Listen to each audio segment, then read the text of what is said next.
নমস্কাৰ মোৰ অসমীয়া পাকঘৰ চেনেলটোলৈ আপোনালোকক স্বাগতম জনাইছোঁ। আজি মই আপোনালোকলৈ এটা নতুন ৰেচিপি লৈ আহিছোঁ। বলকচোন তেতিয়াহ'লে দেৰি নকৰি ৰেচিপিটোলৈ আগবাঢ়ো। আজি মোৰ ৰেচিপিটোত আছে কঁঠালৰ মুচি।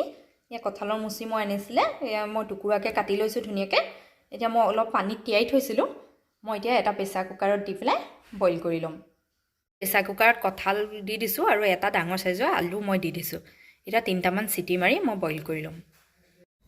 মই এখন কেৰাহী পাতি লৈছোঁ। মই ইয়াতে অলপ মিঠাতেল দি ল'ম। মই তেল অকণ সৰহকৈ দিছোঁ, যিটো মই কঁঠালখিনি ফ্ৰাই কৰি ল'ম। তেল গৰম হৈছে, মই এতিয়া কঁঠালখিনি ফ্ৰাই কৰি ল'ম। মই ইয়াত সিজোৱা কঁঠালখিনি পানীৰ পৰা টুকি ল'লোঁ। ইয়াতে অকণমান হালধি আৰু অকণমান জলকীয়া গুড়ি দি পেলাই মই সানি লৈছোঁ।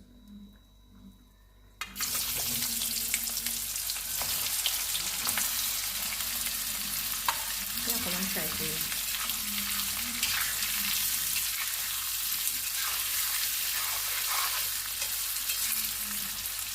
কঁঠালখিনি ফ্ৰাই কৰা হৈ গৈছে। মই এতিয়া কেৰাহীৰ পৰা কাঢ়ি ল'ম। মই এতিয়া কঁঠালখিনি ফ্ৰাই কৰা হৈ গ'ল। মই এতিয়া ইয়াতে আলু কেইকণো ফ্ৰাই কৰিম।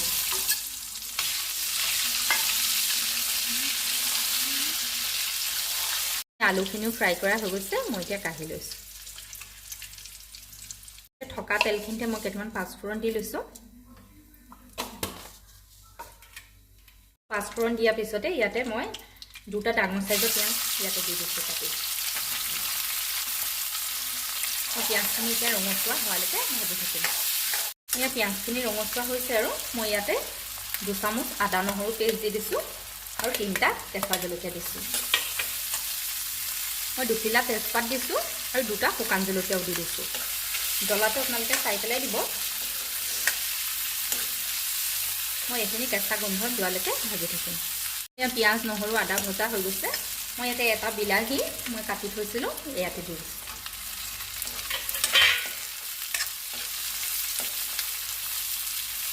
মই ইয়াতে এতিয়া 1 চামুচ হালধি পাউডাৰ দি দিছোঁ। আধা চামুচ মিট মছলা গুড়ি দি দিছোঁ। 1 চামুচ জিৰা ধনিয়া পাউডাৰ দি দিছোঁ। মই এতিয়া বিলাহীখিনি গলি যোৱালৈকে ভাজি থাকিম।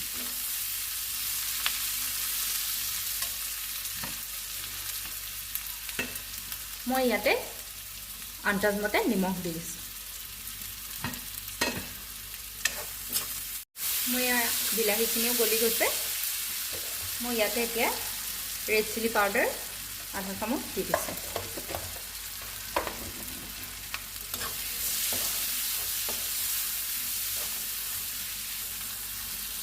মই ইয়াতে এতিয়া ফ্ৰাই কৰি থোৱা কঁঠাল আৰু আলুখিনি দি দিছোঁ। দি ভালদৰে মই মিক্স কৰি ল'ম। ভালকৈ মিক্স হৈ গ'ল। মই এতিয়া 5 মিনিটমানৰ কাৰণে গেছটো চিমত দি ঢাক মাৰি থৈ দিম।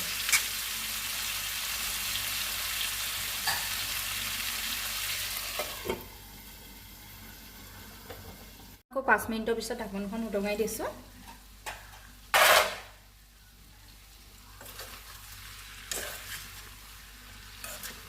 মই এতিয়া ইয়াতে অকণমান কুহুমীয়া গৰম পানী যোগ কৰিম।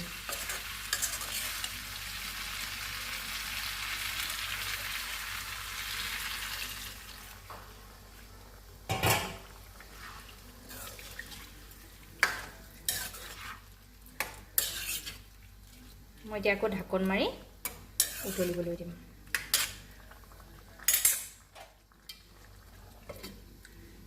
এই ঢাকনিখন আকৌ উদঙাই দিছোঁ। দেখিছেনে, মোৰ আজি ভাজিখন ৰেডি হৈ গৈছে। একদম কালাৰটো দেখিছেনে, মাংসৰ নিচিনা। এনেদৰে বনোৱা নাই যদি এবাৰ বনাই খাই চাবচোন। খাবলৈ বৰ ধুনীয়া হয়। ভাতৰ লগতেই খাওক বা ৰুটিৰ লগতেই খাওক।